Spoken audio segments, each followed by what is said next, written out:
Have you ever had the feeling that your mind is carrying more than it should? Not just busy, heavy, like there are too many thoughts running at once, too many things to think about, too many possibilities to consider. And no matter how hard you try to relax, your mind keeps moving. It replays conversations, it imagines problems, it tries to solve things that haven't even happened yet.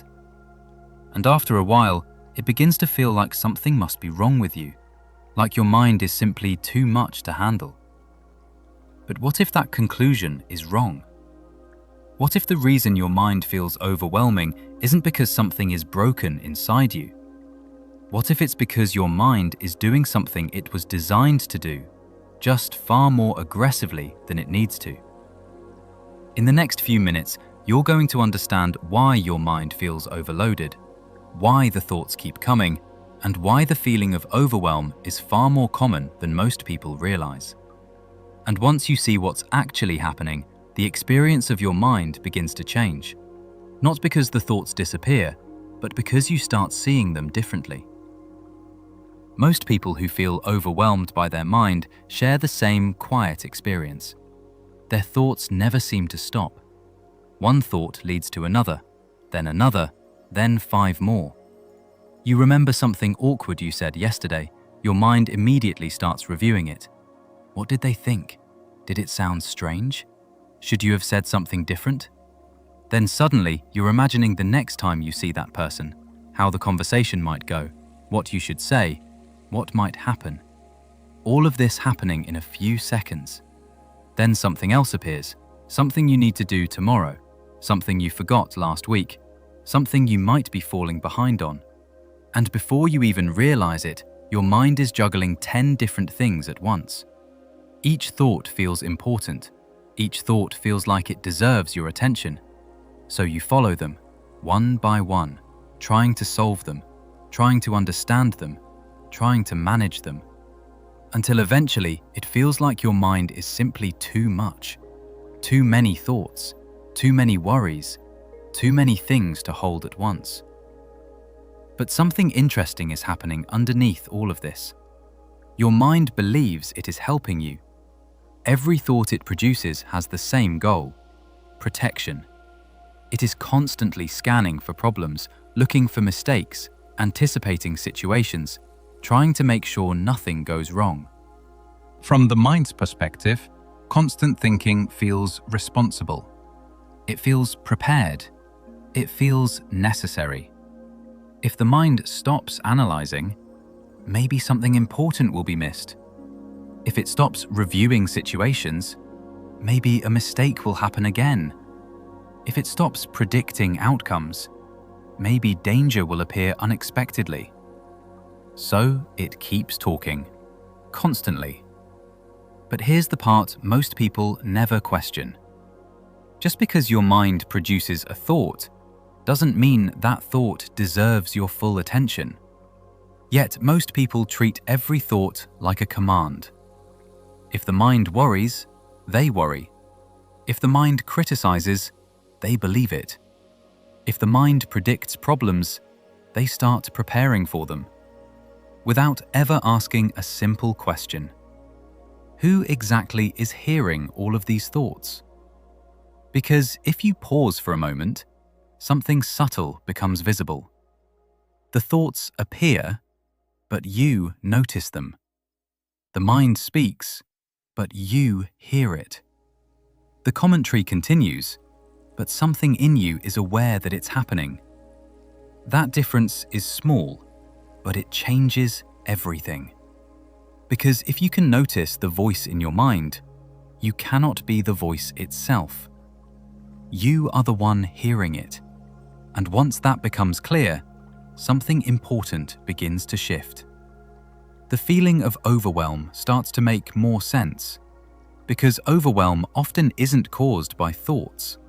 It's caused by identification with them. When every thought feels like you, every worry feels personal, every mental scenario feels urgent, every problem feels like it must be solved immediately. But when thoughts are simply something you notice, they begin to lose their weight. To understand this more clearly, it helps to look at how the voice in your mind developed in the first place. Because it didn't start the way it is now. At one point in your life, the voice wasn't running constantly. When you were very young, experience happened directly. Something occurred. You reacted. You responded. There wasn't a constant narrator explaining every moment. There was just experience. But as language developed, the mind began building something new, an internal voice. At first, this voice was extremely useful. It helped you remember things. It helped you plan. It helped you learn. The voice became a tool your mind could use to organize the world. And for a while, that tool worked perfectly. But over time, something subtle happened. The tool became the center of experience. Instead of using the voice when it was needed, the voice began running constantly. Planning, reviewing, judging, predicting, scanning for problems. And eventually, most people began believing something that feels obvious but isn't actually true. They began believing the voice was who they are. But the voice isn't you. It's something your mind does, in the same way your heart beats or your lungs breathe. Your mind produces thoughts, automatically, constantly. But you wouldn't say you are your heartbeat. And yet many people say they are their thoughts. That confusion is where overwhelm begins.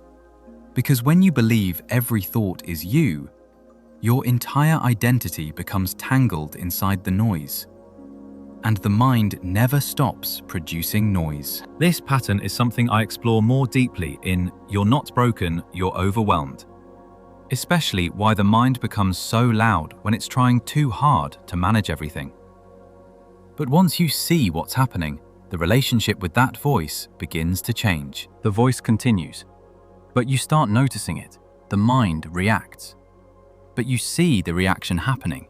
The thoughts appear, but you recognize them appearing. The voice is active, but you are the one hearing it. The voice comments on situations, but you are aware of the commentary. The mind produces stories, but you are the one noticing the stories. Again and again, the same distinction becomes clearer. The voice speaks, you hear it. The thoughts appear, you notice them. The mind reacts, you observe the reaction. And once that distinction becomes visible, something surprising happens. The thoughts lose some of their urgency. Not because you force them to stop, but because you are no longer completely inside them. The voice can continue speaking, but you are no longer trapped inside every sentence. If you're starting to notice that difference while listening to this, it simply means you're beginning to see how your own mind operates. And the more clearly you see that pattern, the easier it becomes to step back from it. Because the voice does not control your attention unless you automatically follow it. Most people never question this. A thought appears, they immediately follow it. Another thought appears, they follow that one too. But once awareness enters the process, a different experience becomes possible. A thought appears, you notice it. Another thought appears, you notice that one too.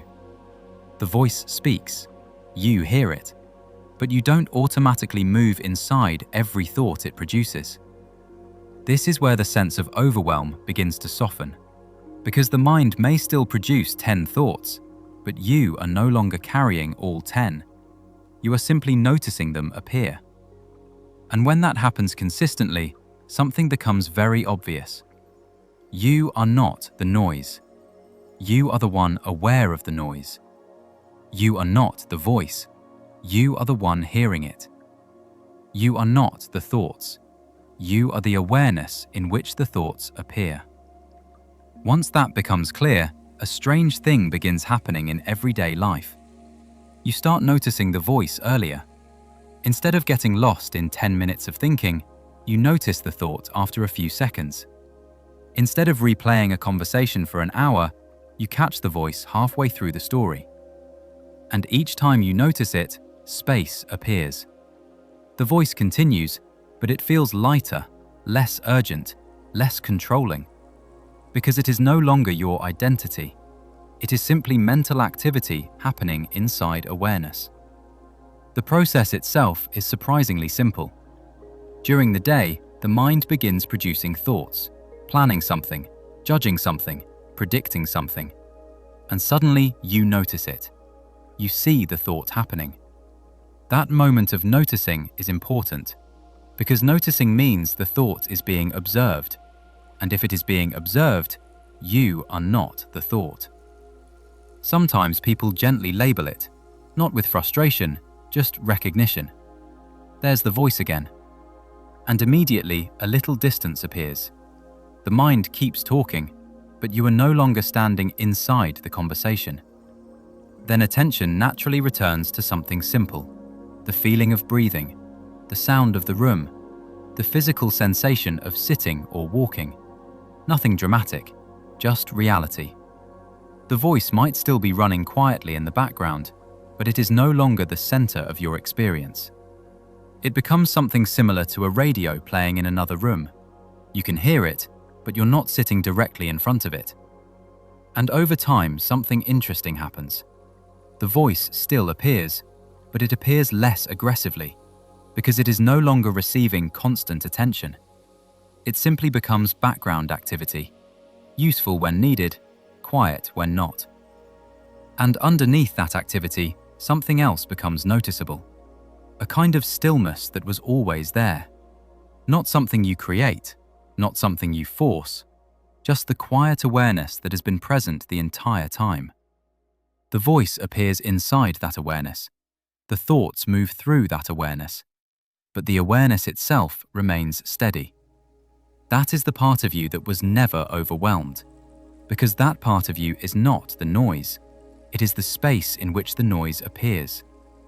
And once you recognize that clearly, the experience of your mind begins to change. Not because thinking disappears, but because thinking is no longer mistaken for who you are. If you want to explore this pattern more deeply, I go further into it in You're Not Broken, You're Overwhelmed. If this perspective helped you see your mind a little more clearly, you may want to subscribe for more explorations into how the mind works. And feel free to share in the comments what your inner voice tends to repeat the most. The more you know about you, the more you understand, and the better you become.